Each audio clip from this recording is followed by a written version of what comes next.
first quadrennial session of the AME Church's General Conference. Again, my name is Antoine C. Rice. I'm just so thrilled that you decided in the afternoon to join us for, again, what I believe to be a very, very and pivotal conversation of the times we're in. Shout out to the staff who always make things possible and make things flow and go. To my dear friend, the editor, and this general officer in modern history for the AME Church, John Thomas, who gave his annual report earlier today, and we're so proud of John. I'm just so proud to call him out to my home bishop in the 7th School District, Bishop Samuel Green, Father Green. Give you your shout out, give you your flowers, and certainly to my uncle, Bishop Supervisor C. Wright, my aunt. Shout out to you too. I know I will be speaking with sometime before the week ends, and so I am looking forward to that conversation.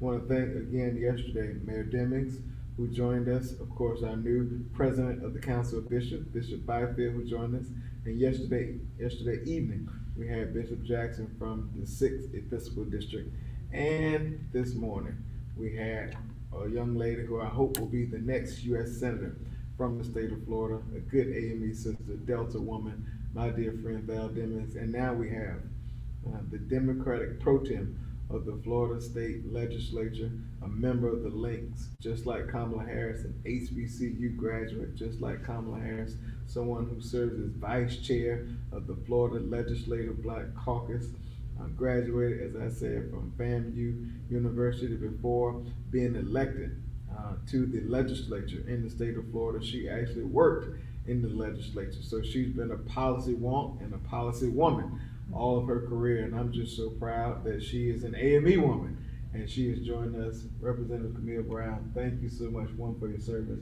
but two, thank you for joining us here for the Christian Recordings. Thank you for having me. I truly appreciate this opportunity. Certainly. You know, I gave all these things about you, and I could have went on and on and on and on, but we probably would have been here for the 52nd quadrennial session, and I've gone through all the things that you have been able to accomplish at such a young age, under the age of 45, and that is very impressive. And being a black woman in this environment within itself is so impressive, and we're just so proud of you.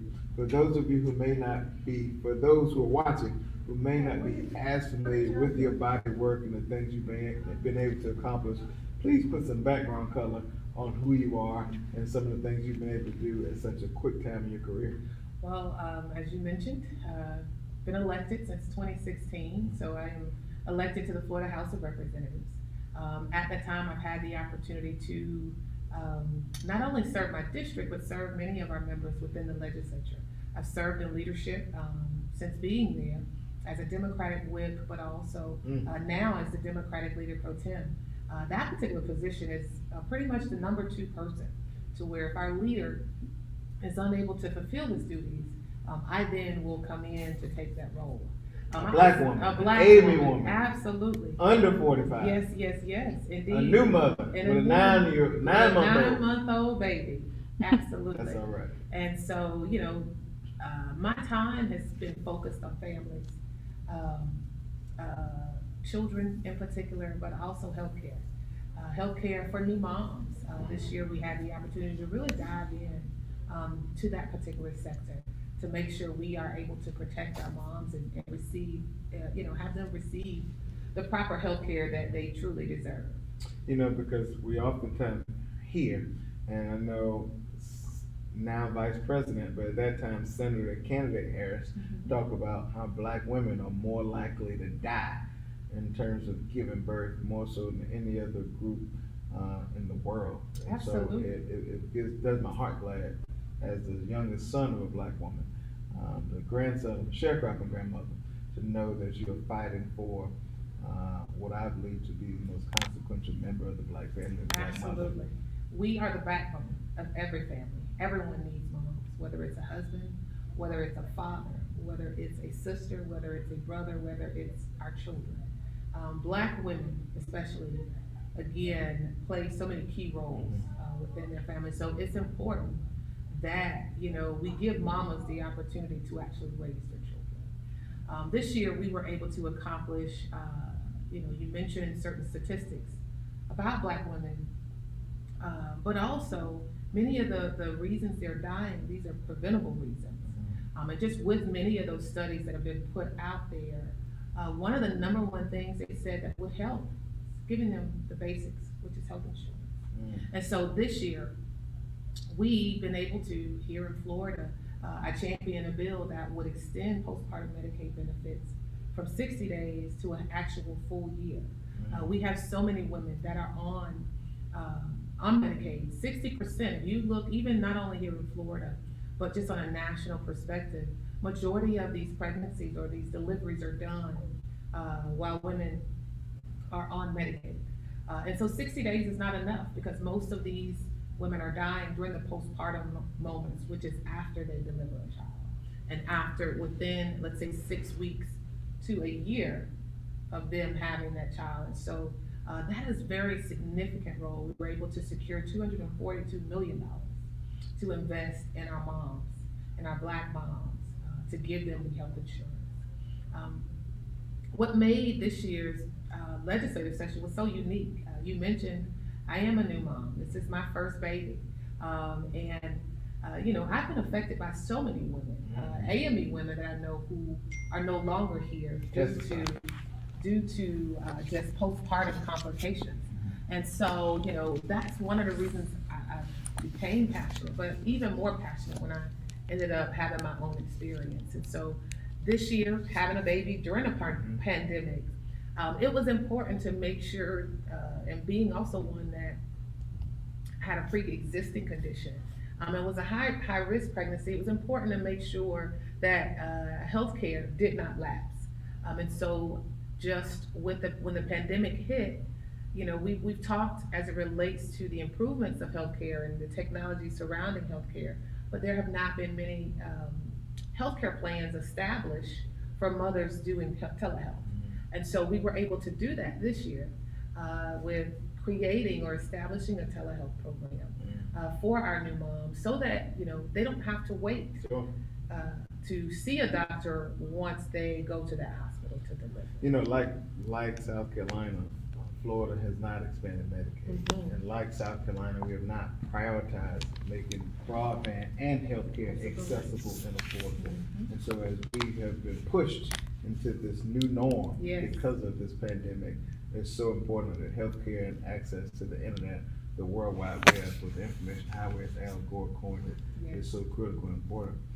You know, I flirted in my introduction of you about your role as also vice chair of the Black Caucus, and you talked about some of the things that you've been able to do since serving in the legislature. You know, I oftentimes remind people, representatives, that the closer your government is to you, the more important it is for you. Can you paint the picture for us of why the down ballot races, like serving in the House, the State House, and the State Senate, the mayor, sheriff, and county commissioners, why those races are just as consequential as those who are considered upstream? Well, I'll start off by saying all politics are local.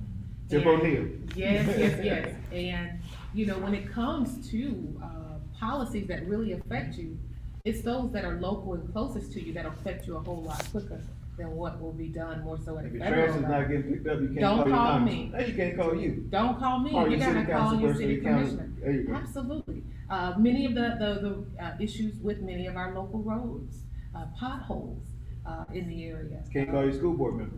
Can't call them. And so it's important that we educate ourselves on all aspects. I know a lot of folks, especially within, you know, my generation, feel that, you know, politics just doesn't affect me, but it affects everyone. And more so now than ever. You know, you have, and that was kind of one of the reasons I ran for office, is because, you know, most of these laws that people are continuously passing will affect me more so than a 60 or 70-year-old woman or man. You know, Or have more impact than It will perhaps have- the presidency or the Congress will have. Absolutely. And so it's important that we all get involved in all aspects, because I will just tell you, just with most of us, and especially African Americans, most of us are Democrats. Most of us see the adverse policies that many on the other side do, and how those things push us back from progress. And so it's important, in order to combat those things, many of them are focusing, because our focus is solely on one thing, meaning our federal government, many of them are now looking to take over in legislatures. Many of them now are looking to focus more so while many are focused on a state race. You know, they're focusing on how they can take over our education system or on the school It's board. control, it's concentrated in control power. Absolutely, and so it's important that we get involved. Each one teach one and educate yourself. Many of our legislators or those in policy need to hear from those that put them in office. And not only us waiting to hear from them, but it's important that we come to them and give them our voice versus waiting on them to come We to call us. that accountability. Absolutely. Accountability. Representative, staying on the policy front, what has been some of the priorities, or what are some of the priorities in your role as vice chair of the Black Caucus? Because I think, as in Washington D.C., the Black Caucus in any state probably is the conscience of the people and of the General Assembly. So talk about the role of the Black Caucus in Florida. Absolutely. As you mentioned, just in any case, the Black Caucus really is the conscience of any governing body. This year, well, we have seen, just with COVID-19 and that pandemic, sort of rip off a bandage of the problems that we have within our communities, and more so from a healthcare space. We have been affected more so by COVID-19, not only economically, health-wise, but also within, you know, our schools and our education. When schools had to go online, many of us aren't even have the broadband capacity or bandwidth for our students to continue their education. And so it was important that, you know, during our summer months, our off time from the legislature, we hone in to provide educational opportunities and conversations for many of our constituents, not just in Orlando, but it was a statewide effort where we had a 4-part series on COVID-19 with really kind of trying to dispel the myths and really looking or educating surrounding the issues we as African Americans have with whether or not COVID-19 is real. When it came to a vaccine, whether or not we should be taking a vaccine. Well, what about what happened with the Tuskegee experiment or any other medical labs that were happening before us? And so it was important that we had folks to hear from doctors that looked like them, from pharmacists, from scientists that really looked like them. And by having many of these medical organizations or businesses invest in that as well. We got to hear from mental health experts. So important. Because the mental health piece for our community was important. With just having a struggle day to day. We're already having issues, but then now you're having all this stuff keep you, you know, in your own confined and in your solitude. So it was without being able to go anywhere to get the services you need. And so it was important for us to look at that, but also us as legislators to really meet based off of the issues and the concerns we heard from constituents. How do we go back to the legislature and put an ask as to what we're gonna need? Being in the minority, double minority. Absolutely. You're a triple minority, Black, woman, Democrat. Absolutely. And for the rest of you all, just being of color. Yes. And Democrat in a Republican dominated state. Right. And so we were very successful with that. Myself, along with State Representative Fentress Driscoll, who has been sort of a partner, and she has actually been elected the first Black woman Democratic leader for the 2026 legislative session, with my hopes of her becoming Speaker of the House if we go to the polls and vote in record number and win back some seats. But that's another prayer for another day. Sure.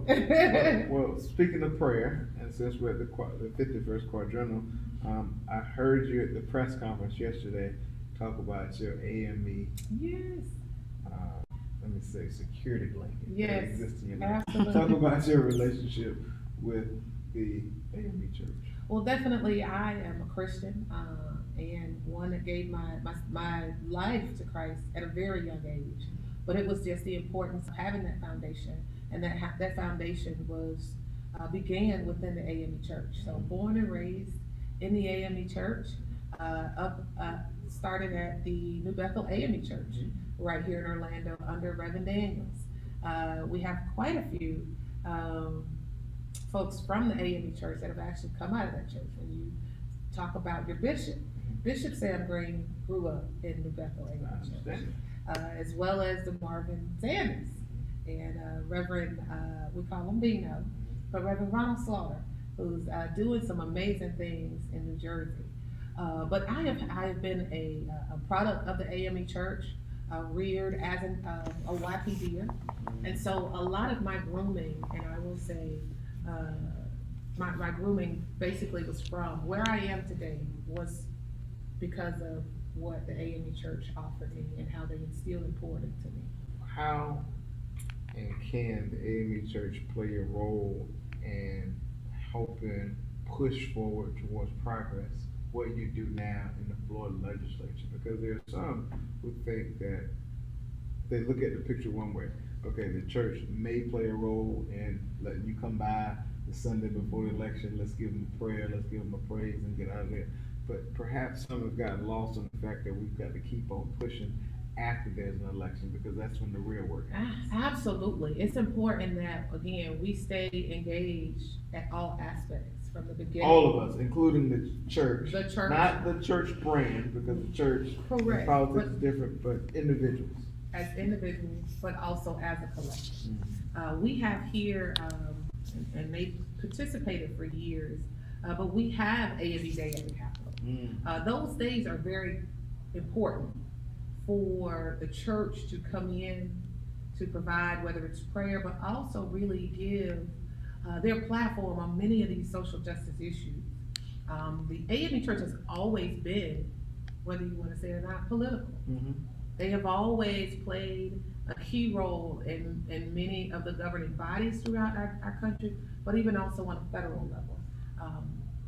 And so I would say that's kind of how I got in politics, is just, through just the connections I made through the AME church and just the power that it has and their strength, but also their voice.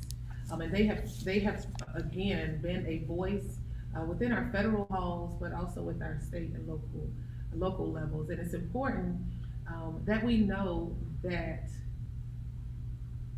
although I will say my generation tends to not go to church, or they tend to not see the benefit of being a part of a body, it's important that the AME church and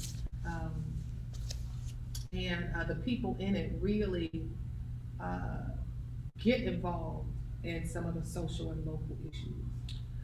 Because I feel, many times when we're looking at the issues on the other side, most of them play this Christian politics, or being a Christian, hence why we are doing or passing this particular. They use it as justification, particularly they deem themselves evangelicals, but that doesn't even equate to the Black church experience in any way, shape, or form. And it's important that we have that same. Yes. We should have the same kind of We mindset. have to have that same voice, and we have to sit there and depend on our leaders to also be able to combat many of those things that we're seeing on the other side. Let's talk about seeing the other side. 2022 in Florida will be just as consequential as 2018 was or 2010 was for the country. Forget about Democratic and Republican, but for the country, maybe even for the world. Because I think whoever wins will essentially have some control on what happens in the world. Talk about how important battleground Florida will be. Well, Florida always is the decision state. We always are making the decision, and it depends on midterm or presidential. Midterm or presidential. We decide what comes to the state. What comes to the federal level, to the nation. And who will be the president? Who will sort of, lead? And it's important this year because we have a huge shift. This is a redistricting year for us. And so just being in a minority within the legislature, it gives Republicans the opportunity to draw maps. They've already set the stage for many of our courthouses, our Supreme Courts. To put us from deeper, a federal, deeper into the minority. as it relates even to our state Supreme Court. So it's important that we pay attention. We have a governor who is looking for re-election this year. And potentially run for president. Exactly, and depending on how the outcome of this particular election will determine whether or not he's on a ballot in 24 or 26 running for a higher office. We have seen the issues that he has caused here in Florida. And it would be my hope that we pay attention to those, remember those things, but also make our ways to the polls to be in a disagreement so that we don't have to continue on with this. We also have, former President Trump, Who lives in Florida. who is now a Florida resident, who is looking. You don't to represent possibly- him for the record, let's let the people know. Absolutely not.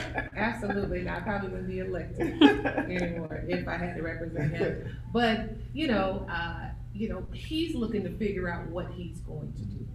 His daughter is looking out, there have been comments as to whether or not she will be our next governor. We have one that is, we have a member of my church, Congresswoman Val Demings, who is looking to. Was with us this morning. Oh, great. Well, she is looking to run for U.S. Senate. She is running, as she told us this morning. Absolutely. And so it's important that we balance, again, the House there in the Senate, not only with putting her here to help combat what we deal with from our two senators, and the lack of representation we have with our two senators, but it's also important that she works towards balancing the power there in DC. And that is gonna be very, very critical this year to not only help us for our future, but also it determines whether or not we get stuff done. For me, I put it in simple terms because I'm from South Carolina, I'm a simple fellow. It's about survival. Absolutely. And speaking of survival, without the black vote, issues and policies that matter to us, they become life or death. Absolutely. Can you, Sunday school version, because we're running short on time, frame up for us the importance of the black vote turning out in a place like Florida, and not just a presidential election, but in an off presidential election, like a midterm election, not just for the Senate, for the House, and for the governorship, but for state houses, court houses, city council, county commissioner, school board, etc. Well, I will say we are in the fight for our lives, literally. Say it. We have seen where there have been continuous voter restriction and voter suppression bills that have come through our legislature Voter suffocation. each year. We have seen where there have been constitutional amendments placed on a ballot that says, yes, let's give everyone that right to vote. But we've seen where it has been manipulated to whether that has not happened. Y'all even had a poll tax in Florida. We sure did. And so people have to pay attention to what folks are really doing. It is really looking to set us back and continue to put us in bondage. Our education system, there is a public education system, there is a decrease in funding each year that goes to, our public schools where many of our children are. However, there is no concern as to whether or not your child is educated or not. And so it's important that, again, from all aspects, we pay attention to this, because if not, they're looking to shut schools down. And that's just how the legislature has filed bills to do. Schools will be shut down, or districts will be shut down if our children do not receive the proper education. When we're looking at our state legislatures, we can be more effective when you vote. So the things that are in your interest are not necessarily the things that are coming to pass. They won't come to pass until you participate. That means just, look, my political father and mentor, Jim Clyburn, says it best: you cannot govern if you do not win. Losers do not legislate. Absolutely not. Pure and simple. And all of that is hinged upon whether people who look like us come out and vote in every single election. In every sense. We should not allow disappointment to dictate whether or not we come back to the table. Or not even disappointment, lies. You gotta remember what happened in 2016. It was just lies flying around everywhere. Absolutely. And for that was voter suppression all by itself. It's the manipulation. It's called the politics of distraction. Politics. It's pretty good. And it is happening not only here in Florida, but it is happening throughout our nation. Especially in the South. Things always are given birth in the South, and they grow themselves and spread deep and wide around the country. And There's a reason for that, because the highest concentrations of black people are in the South. Representative, before I let you go, we were joking earlier with my dear friend and brother, Senator Sharon Jones in Florida, but you're an ambitious woman. I am. You have been able to accomplish a lot very quickly. What's next for you, and when it's all said and done, and the ink dries on the pages of history about your career and your time in politics, what do you want the pages to read? She did and she cared. That's exactly what I want. I am a very passionate person, and I have just, through the grace of God, been able to lead with passion, but also have the results from the various passions I've had. I'm in this for the long haul. I've been in this process, I've been paying attention to what has gone on. I've carried an interest since I was about 10 years old. And so I want a good body of work to speak for me.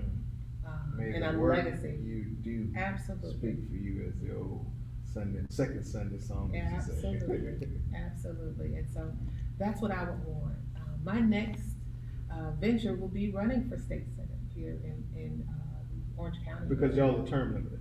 Yeah, so I actually still have 2 more years. So I'm in the middle of my 3rd term. We get a total of 4. And so there is still work to do, but I can be of greater significance and an asset by going into the Senate race. And so I'm looking forward to that. Representative, I'm so thankful we had a chance to connect in a deeper, Absolutely. more methodical way. I'm so proud Thank you. to know that an A&E sister in Florida is tearing up the rooms and pulling up carpet everywhere she goes. Happy to do And it. to all of you who've joined us, don't forget to let us know where you're at, who's your bishop, what church you're from, where you may be living, and any recommendations or any comments you may have about our ongoing Christian dialogues. We will be back with you later on for some other interesting guests. Until then, we'll see you soon.